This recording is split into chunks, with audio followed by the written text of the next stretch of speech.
Nadreen, जो खबर मैंने आपको दी थी पिछले वीलॉग में, पाकिस्तान तहरीक इंसाफ ने भी उस खबर की तस्दीक कर दी है कि इमरान खान और बुशरा बीबी के साथ जेल में इस वक्त इंतहाई नामुनासिब सलूक किया जा रहा है और ये इमरान खान साहब को तोड़ने की कोशिश है। यानी अगर आप ये देखें कि लगातार उनके केसेस लगने नहीं दिए जा रहे और उनसे मुलाकातें रोकी हुई हैं, और जो मुलाकात के लिए भेजा गया अली बुखारी साहब को, एक आदमी को भेजा गया और उन्होंने बाहर आकर कोई ऐसी बात नहीं की जो बातें इमरान खान साहब तवातर के साथ अपने पिछले बहुत सारे बयानात में कह रहे थे। तो एक तो मुझे लगता है कि इन्फॉर्मेशन को और मालूमात को फिर से फिल्टर किया जा रहा है, और दूसरा मुझे ऐसा लगता है कि जो माफ़ी वाली जिद है या जो आर्मी चीफ की एक्सटेंशन वाला मामला आ रहा है, इन चीज़ों को लेकर इमरान खान पे दबाव बढ़ाने की कोशिश की जा रही है।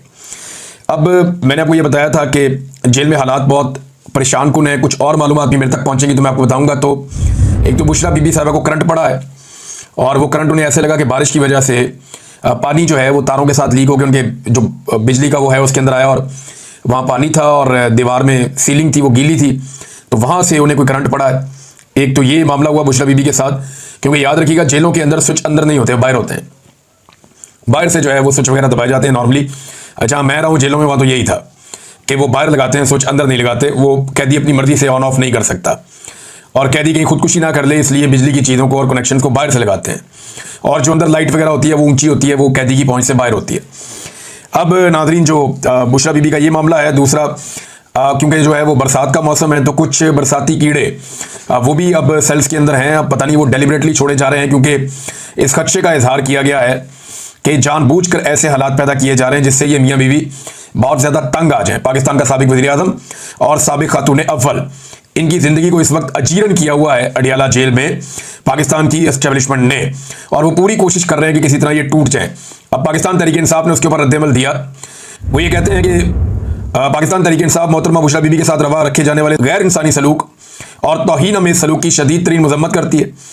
बुशरा बीबी को सिर्फ इस जुर्म की पादाश में कैद किया गया है कि वो चेयरमैन इमरान खान की अहलिया हैं।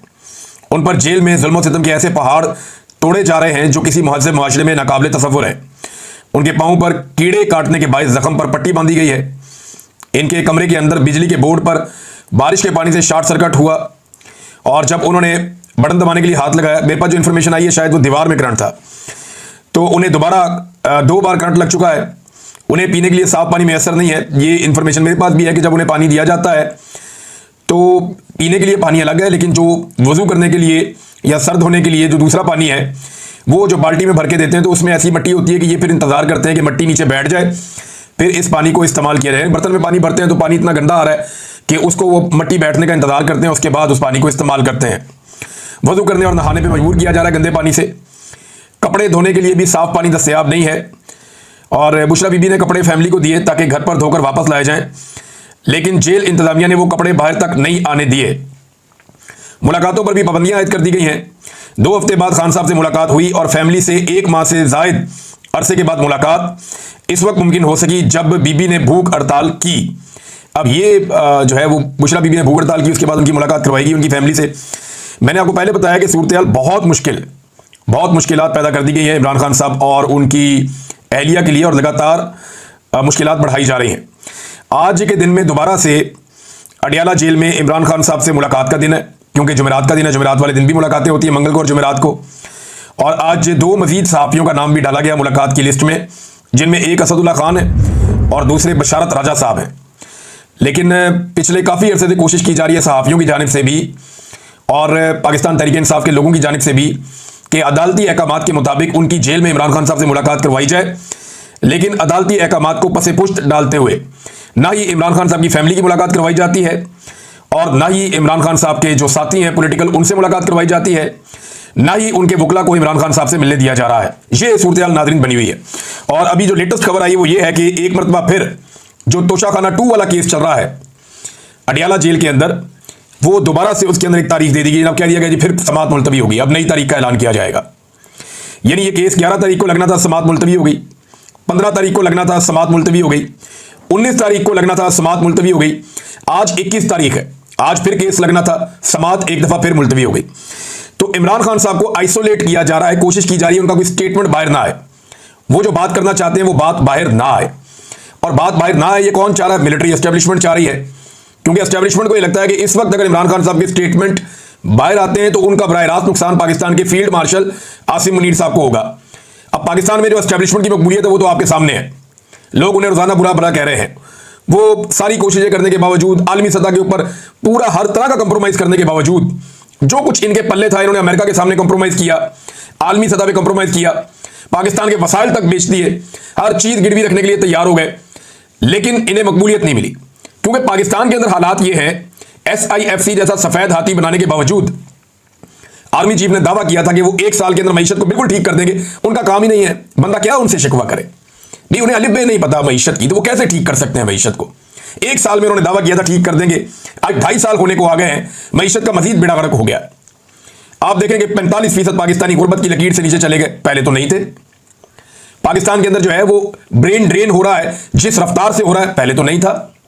पाकिस्तान में जो गुर्बत का इजाफा हो गया, जो बेरोजगारी का इजाफा हो गया, पाकिस्तान में जो इंडस्ट्री बंद हो रही है, पहले तो ऐसा नहीं था। रिकॉर्ड टैक्सेस आप ले रहे हैं, महंगाई बढ़ते बढ़ते कहां से कहां पहुंच गई है, पहले तो ऐसा नहीं था। ज़र मुबादला के जो ज़खायर हैं उनमें सारा पैसा दोस्त मुल्कों का पड़ा हुआ है, पहले तो ऐसा नहीं था।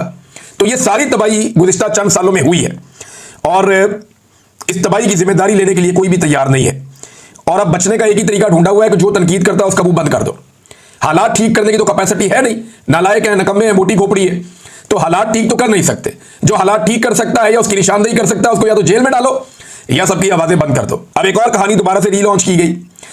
जब भी कभी एस्टेब्लिशमेंट का बुरा वक्त आता है ना तो बहुत सारे टाउट एक्टिवेट हो जाते हैं। अब कहानी ये सुनाई गई कि इमरान खान साहब पे जो आखिरी दिन था वजीर आजम हाउस में, अब इस सुनाई हुई कहानी के मुताबिक कहीं उनके ऊपर टॉर्चर किया गया था। ये कहानी पहले भी सुनाई गई थी। ये कहा गया था कि जनाब 9 और 10 अप्रैल की रात को इमरान खान साहब जनाब 9 अप्रैल की रात को मौजूद थे और वहां पे कोई हेलीकॉप्टर उतरे आर्मी के, वो लोग आए जनाब, उन्होंने आगे इमरान खान पे टॉर्चर कर दिया। और तब तो ये भी कहानियां सुनाई गई थी कि इमरान खान के चेहरे पे जख्म है, तो जनाब अली इमरान खान साहब जो है वो मीडिया के सामने नहीं आ सकते, तो लिहाजा इमरान खान साहब आपको नजर नहीं आ रहे। वो अगले दिन आ गए थे, क्योंकि मैं उस रात वहां पे मौजूद था। मैं भी था, मोहित पीरजादा साहब भी थे और शहीद अरशद शरीफ भी थे, साबिर शाकिर भाई भी थे, उसमें जमील फारूकी साहब थे, फरिया इदरीस साहिबा थी और एक जर्नलिस्ट और भी थे। यानी हम कुछ 7 जर्नलिस्ट उस रात को वहां पे मौजूद थे, मुझे अच्छी तरह याद है। और इमरान खान साहब ने हमें बुलाया था साइफर दिखाने के लिए, और साइफर हम ना देख ले इसके लिए पूरी की पूरी एस्टेब्लिशमेंट एक्टिव हुई थी। फिर एक ब्यूरोक्रेट वहां से साइफर लेके भाग गया था और हमें साइफर दिखाने के लिए जो अप्रूवल है वो कैबिनेट की चाहिए थी। तो इमरान खान साहब ने कैबिनेट के अंदर वो अप्रूवल उसी दिन दिलवाई थी कि ये साइफर इन सहाफियों को दिखाया जाए। तो मैं उनमें शामिल था, हम साइफर देखने गए थे। इमरान खान साहब से हमारी मुलाकात भी हुई थी, मैंने वो आपको बताया भी है पहले भी। लेकिन वहां एस्टेब्लिशमेंट ने पूरा जोर लगाया और साइफर को वहां से निकलवा दिया। सबसे आखिर तक मैं और शहीद अरशद शरीफ इंतजार करते रहे कि अभी साइफर आता है, हम उसे देखेंगे। तो अब जो कहानियां उल्टी सीधी सुनाई गई, तो शहबाज गिल साहब ने फिर निकाली वो चीजें बाहर जो इससे पहले वो नहीं बताते थे और उन्हें बतानी पड़ गई। वो गवाह हैं, वो उस रात वहां पे मौजूद थे, मुराद सईद भी मौजूद थे, कुछ और लोग भी मौजूद थे। तो शहबाज गिल ने पोल खोल दिया कि जनाब नदीम अंजुम साहब मिलने आए थे। ये मिलने ही आए थे, कोई हेलीकॉप्टर आके नहीं उतरा था और कोई इस तरह का वाकया नहीं होता। मेरे सामने इमरान खान साहब गए, भले चंगे गए, और जैसे कॉन्फिडेंस के साथ इमरान खान साहब गए, जिस एतमाद के साथ वो गए, वो ऐसा लगता ही नहीं था कि आदमी ये कल वापस नहीं आएगा या इससे कोई चीज छीन ली गई है या वो थका हुआ। जनरल बाजवा जब अपनी स्टिक हवाले कर रहे थे आसिम मुनीर साहब के, तो ऐसा लगता था कि मिर्गी का दौरा पड़ जाएगा, ऐसा लगता था कि अभी गिर जाएंगे चलते चलते। ये जरा देखें ना आप, जरा ये हल्की सी वीडियो दिखाएं जरा, ये देखें। जब जनरल बाजवा जा रहे हैं स्टिक देने के लिए जनरल आसिम मुनीर को, तो ऐसा लगता था कि मिर्गी का दौरा पड़ जाएगा, ये गए अभी। लेकिन इमरान खान को मैंने निकलते हुए देखा वज़ीर आज़म हाउस से, वो ऐसे एक शेर की तरह निकला, एक मर्द की तरह, यानी उसको फिक्र नहीं थी इक़्तिदार का, उसको परवाह नहीं था, उसको एक लड़ने के लिए नई लड़ाई मिल गई थी और उसने कहा जी मैं ये लड़ाई लड़ूंगा एस्टेब्लिशमेंट के साथ, ऐसे तो ऐसे थी। तो ये बात अब शहबाज गिल साहब ने बताई कि जनाब वो आए जरूर थे, लेकिन उन्होंने साइफर के मामले पे रिक्वेस्ट की तो इमरान खान साहब ने कहा कि आपने चोरों को लाकर मुसल्लत कर दिया है। अब मुझे किस मुंह से आप ये बात कर रहे हैं? बहरहाल मार कुटाई तो कोई नहीं हुई, सारे जानते हैं इमरान खान को कि इमरान खान के साथ वहां मार कुटाई करेंगे और रोला नहीं पड़ेगा, ये तो हो ही नहीं सकता। हम लोग वहीं पे मौजूद थे, बल्कि इमरान खान के जाने के बाद मैंने वहीं पे खड़े होकर एक वीलॉग किया था उसी वज़ीर आज़म हाउस में, और फिर मैं वहां से निकला था क्योंकि मैं इस्लामाबाद में मेरा घर नहीं है ना स्टूडियो था, तो मैंने वहीं से एक वीलॉग किया और फिर मैं वहां से चला गया था। तो ये मुझे अच्छी तरह याद है। ये झूठी कहानियां फैलाई जा रही हैं, पहले भी ये फैलाई गई हैं, ये बिका हुआ सौदा दोबारा से बेचने के लिए ले आते हैं। महमूद खान अचकज़ई साहब ने एक बड़ा सख्त स्टेटमेंट दिया है। अचकज़ई साहब ने पाकिस्तान की एस्टेब्लिशमेंट को मुखातिब करते हुए कहा कि आप लोगों को शर्म नहीं आती, आप लोगों ने डी चौक पर निहत्ते मासूम बच्चों के सरों पर गोलियां मारी। अगर यहां किसी खारजी ने कब्जा किया होता वो हमारे साथ यही करते, बच्चियों की बेइज्जती करते, बड़ों के कपड़े उतारते। यही काम आप लोगों ने अपने मुल्क के बच्चों के साथ किया। आपको शर्म आनी चाहिए। ये बात महमूद खान अचकजई साहब ने की, इन्हें नॉमिनेट किया इमरान खान साहब ने अपोजिशन लीडर के लिए, और उसकी कंफर्मेशन भी आई है कि महमूद खान अचकजई साहब को अपोजिशन लीडर बनाया जाएगा अपोजिशन की जानिब से। और देखें, एक तो वो बलूचिस्तान से उनका ताल्लुक है, दूसरा वो अपना एक सख्त मौक़िफ़ भी रख सकते हैं और सख्त बात भी कर जाते हैं महमूद खान अचकजई साहब। और पाकिस्तान तहरीक इंसाफ के अंदर जो है वो एक बड़ी सपोर्ट हो जाएगी। और तहरीक इंसाफ में भी कुछ लोग हैं जिन्हें अपोजिशन लीडर बनाया जा सकता था, लेकिन तहरीक इंसाफ में बहुत सारे इख्तलाफात पैदा हो रहे थे अपोजिशन लीडर की सीट को लेकर, और बहुत सारे लोग बनना चाहते थे। कुछ लोग हाल ही में कुछ सख्त स्टेटमेंट भी दे रहे थे कि मेरा शायद नंबर लग जाए, मैं बन जाऊंगा अपोजिशन लीडर। लेकिन तहरीक इंसाफ का जो भी बंदा बनेगा अगले 1-1.5 महीने में उसको भी फारिग कर देंगे। लिहाजा महमूद अचकजई साहब को बनाया गया कि जनाब इनको बना देते हैं, फिर देखते हैं क्या होता है। तो महमूद अचकजई साहब का ये स्टेटमेंट मैंने आपके सामने रखा। एक और नाज़रीन रोला पड़ गया है, ये जो 26वीं आईनी तरमीम का मामला है ना, ये बाकायदा जो जजेस कमेटी है वो अक्सरियत में ये कह चुकी है कि ये मामला सुप्रीम कोर्ट ऑफ पाकिस्तान का फुल कोर्ट सुनेगा, और उनका ये फैसला आ चुका है। अब आईने पाकिस्तान और कानून के मुताबिक जो जजेस कमेटी है उसका फैसले पे अमल होना था, और अमल दरामद ऐसे होना था कि ये मामला सुप्रीम कोर्ट ऑफ पाकिस्तान के फुल कोर्ट ने सुनना था, लेकिन याह्या अफरीदी साहब ने इसको मैनेज कर लिया था। अब थोड़े दिन पहले याह्या अफरीदी साहब ने इसके बारे में कुछ मालूमात शेयर की, जब डिस्कशन थी उसको बाहर निकाला मिनट्स को, तो अब जस्टिस मुनीब अख्तर साहब ने और जस्टिस मंसूर अली शाह साहब ने, दोनों मुअज़्ज़िज़ जज साहबान ने जस्टिस याह्या अफरीदी साहब को खत लिख दिया। दोनों जजेस ने मिनट्स के रद्द में अपना मौक़िफ़ अब पेश किया है। जो याह्या अफरीदी साहब ने किया उसका जवाब तो आना था। उन्होंने कहा, बतौर कमेटी मेंबरान हमने 26वीं तरमीम पर फुल कोर्ट का फैसला किया था। कमेटी फैसले की खिलाफ वर्जी में केस मुकर्रर नहीं किया गया था, यानी जो हमने फैसला किया था ये केस लगना चाहिए था कानूनी तौर पे। 31 अक्टूबर 2024 को बतौर कमेटी हमने फुल कोर्ट का फैसला किया था। केस ना लगने पर 4 नवंबर को दोबारा हमने खत भी लिखा था कि केस लगना चाहिए। हमारे फैसले पर चीफ जस्टिस के लिखे दोनों नोट्स हमें नहीं दिए गए। चीफ जस्टिस ने अपना नोट जुडिशियल कमीशन की मीटिंग में पढ़ा। जुडिशियल कमीशन इस मामले पर मजाज फोरम ही नहीं था। अंदाजा करें अब आप। मिनट्स में कहा गया कि बेंच तश्कील का मामला आईनी बेंच और आईनी कमेटी को भेजा गया। अब आप ये अंदाजा करें कि मिनट्स में ये कहा गया कि ये जो बेंच तश्कील दिया जाना है, जिसके बारे में कहा गया कि फुल कोर्ट बनाया जाए, जो 26वीं आईनी तरमीम को सारे जज बैठ के सुने कि ये ठीक हुई है या गलत हुई है, उसमें कहा गया कि ये मामला आईनी बेंच और आईनी कमेटी को भेजा गया। ये उसमें दावा किया गया, और हालांकि उस वक्त आईनी बेंच और आईनी कमेटी का वजूद ही नहीं था। ये तो कैलिबरी फॉन्ट वाला काम नहीं हो गया कि फॉन्ट बाद में बना और तहरीर पहले आ गई उस फॉन्ट के अंदर, और ट्रस्ट डीड जो है वो पहले से लिखी गई, फॉन्ट बाद में मार्केट में आया। ये तो वही काम हो गया ना कि आईनी बेंच और आईनी कमेटी वो बाद में बनी, लेकिन मामला उनको पहले चला गया, क्योंकि ये मामला तो पुराना था। उस वक्त ये दोनों चीजें थी ही नहीं, और चीफ जस्टिस साहब ने दावा कर दिया दोनों चीजें इनको भेजी हैं। तो नाज़रीन, सुप्रीम कोर्ट ऑफ पाकिस्तान में एक मामला लगातार लटक रहा है, और ये गले की हड्डी बनेगा। ये निजाम इसके अंदर फंस जाएगा जिस दिन भी अवाम बाहर आए और अवामी ताकत का मुजाहरा हुआ। जब भी कभी वकला खड़े हो गए, जजेस खड़े हो गए, इन सवालों का जवाब देना पड़ेगा, क्योंकि इन सवालों का जवाब अभी तक किसी के पास नहीं है। नाज़रीन, एक मुर्तज़ा सुलंगी साहब है, ये शायद आपने कहीं देखा हो। ये पाकिस्तान के इंफॉर्मेशन मिनिस्टर भी बनाए गए थे निगरान सेटअप में, और इनका दावा है कि ये एक जर्नलिस्ट है। इससे पहले इन्हें पाकिस्तान पीपल्स पार्टी के दौर में नवाजा गया। ये रेडियो पाकिस्तान में भी रहे, इनके ऊपर इल्जामात भी लगे खवातीन को हरासा करने के, और दीगर स्कैंडल्स के अंदर ये मौजूद रहे पहले भी। फिर ये जरदारी साहब के बहुत करीबी हैं, बहुत प्यार मोहब्बत है उनके साथ। तो ये बतौर सहाफ़ी के बहरूप में काम करते हैं। जब मुझे जबरी तौर पर लापता किया गया तो बैनुल अक़वामी मीडिया ने इनसे ये सवालात किए जब कि इमरान रियाज कहाँ गायब है, तो उन्होंने कहा जी वो तो सहाफ़ी नहीं है, वो तो जर्नलिस्ट ही नहीं है। मैंने आज तक अपनी ज़िंदगी में किसी भी हुकूमत से 1 टके का फ़ायदा नहीं लिया। आप देख लें, जब से मैं सहाफ़त कर रहा हूँ 4-5 हुकूमतें बदल गई हैं, कोई एक हुकूमत आज तक ये दावा नहीं कर सकती कि मैंने उनसे कोई 1 टके का काम करवाया हो या कहा हो कि ये काम कर दो। कभी ज़िंदगी में ऐसा नहीं हुआ। इवन मैंने कभी भी कोई गैर मुल्की दौरा भी नहीं किया। बहुत सारे सहाफ़ी जाते हैं गैर मुल्की दौरों पे जाते हैं। मुझे इमरान खान साहब ने कहा था कि रशिया का दौरा आ रहा है गैर मुल्की, और सहाफ़ी भी जा रहे हैं, आप भी जाएं। मैंने उनसे भी रिक्वेस्ट कर दी थी कि मैं नहीं जाऊँगा। आप मुझे थोड़ा सा पहले बताते, मैं अपने खर्चे पे वहाँ पहुँच जाता, तो मैं सरकारी खर्चे के ऊपर ट्रैवल भी नहीं करता। और मैंने कुछ उसूल अपने ज़िंदगी में रखे, मैंने कभी कोई काम नहीं कहा। इंटरेस्टिंग बात यह है कि ये आदमी जो बार बार सरकारी ओहदा लेता है, जैसे ये हो गया, जैसे वो हो गया, क्या नाम है उसका, अफसार आलम, ये लोग सरकारी ओहदों पे बैठ जाते हैं बार बार, बाद में आगे सहाफ़ी बन जाते हैं, और फिर ये वो एक दूसरे को गद्दारियों के सर्टिफिकेट भी बांटते हैं। फिर ये सर्टिफिकेट भी देते हैं कि ये सहाफ़ी है और ये नहीं है। यानी जो आदमी हर थोड़े अरसे के बाद जब भी पीपल्स पार्टी की हुकूमत आए वो बेनिफिशियरी बन जाए। अब सदर पाकिस्तान का तर्जुमान बन गया, और तर्जुमान बन के बड़ी अच्छी बात है। मुझे तो बड़ी खुशी हो रही है इस बात पे कि लोग खुद ही एक्सपोज हो जाते हैं। उनकी असल शक्ल खुद ही सामने आ जाती है। सारा दिन ये सोशल मीडिया के ऊपर गालम गलोच करता है, कभी इसको गाली देता है, कभी इसको गाली देता है, कभी इसको गाली देता है। जैसी तरबियत होगी इंसान वैसा ही करेगा ना। जैसा लुकमा इंसान के अंदर जाएगा वही इंसान के अंदर से बाहर आएगा। सारा दिन लोगों को गंदी गालियां देता है, सारा दिन लोगों की तौहीन करता है, सारा दिन ये आदमी नफरत बांटता है और नफरत बेचता है। और सहाफियों की खाल के अंदर छुपा हुआ एक ऐसा आदमी है जो एक पॉलिटिकल पार्टी का ऐसा वर्कर है जो बार बार ओहदे भी ले लेता है, कभी एक ओहदा, कभी दूसरा ओहदा, कभी तीसरा ओहदा, और अब तर्जुमान सदर पाकिस्तान। तो लोग कैसे एक्सपोज होते हैं। नाज़रीन, बारिशों का एक बड़ा खौफनाक नया स्पेल आ रहा है पंजाब में, बलूचिस्तान में और सिंध में। ये 22 अगस्त और 23 अगस्त से पंजाब में, और इससे पहले जो है अभी 21-22 अगस्त के बाद ये बलूचिस्तान और सिंध के बारे में कहा जा रहा है कि वहाँ बहुत तेज़ बारिशें हो सकती है। और क्लाउड बर्स्ट के खदशात का इजहार किया जा रहा है कि दोबारा से कोई इस तरह की सूरत हाल बन सकती है। ये क्लाउड बर्स्ट होता क्या है, इधर मैं थोड़ा सा आज आपको समझा देता हूँ। बहुत सारे लोग ये पूछ रहे थे कि ये आसान अल्फाज में अगर बताया जाए कि ये क्लाउड बर्स्ट है क्या।